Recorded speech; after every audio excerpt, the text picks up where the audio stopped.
వంశీ గారు 2 సార్లు ఎమ్మెల్యేగా ఎలక్ట్ అయ్యి మాకు ఓన్గా మా అరుణ మెమోరియల్ ట్రస్ట్లో మా సొంత డబ్బుతో అన్ని కోట్లు ఖర్చు పెట్టి మేము సర్వీస్ చేస్తుంటే ఈరోజు జస్ట్ 20,000 కోసం ఆ కంప్లైనెంట్ సత్యవర్ధన్ అనే అతన్ని మేము ఎక్స్టార్షన్ చేశాము అని పెట్టారు.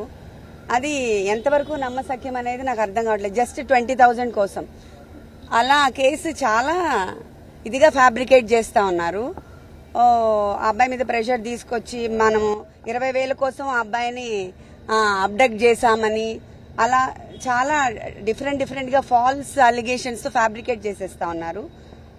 అండ్ మనము ఇక్కడ పోలీస్ థ్రెట్ ఉంది, ఫిజికల్ థ్రెట్ ఉంది, అవన్నీ మనం చెప్పాము. ఇక్కడ వంశీ గారికి ఆ టెయిల్ బోన్ ఫ్రాక్చర్ ఉంది, అందరికీ తెలుసు. కొన్ని బ్రీదింగ్ ఇష్యూస్ అవన్నీ ఉన్నాయి. అయినా ఆయన్ని పనిష్మెంట్ సెల్ లాగా 22 hours ఒక రూమ్ లో పెట్టేసి ఎవరు రాకుండా ఎవరితో కాంటాక్ట్ లేకుండా అలా చేస్తున్నారు. ఇప్పుడు ఆయనకి బ్రీదింగ్ ఇష్యూ ఉంది, టెయిల్ బోన్ ఫ్రాక్చర్ అయింది, కింద పడుకోలేరు.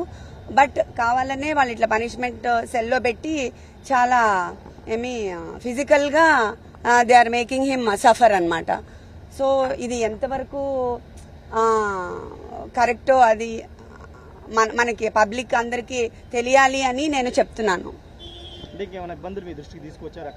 ఇది ఫుడ్ అంతా నేను ప్రయారిటైజ్ చేయట్లేదు. మన హెల్త్ ఒకటే మేము చాలా ఇంపార్టెంట్ గా చూసుకుంటున్నాము.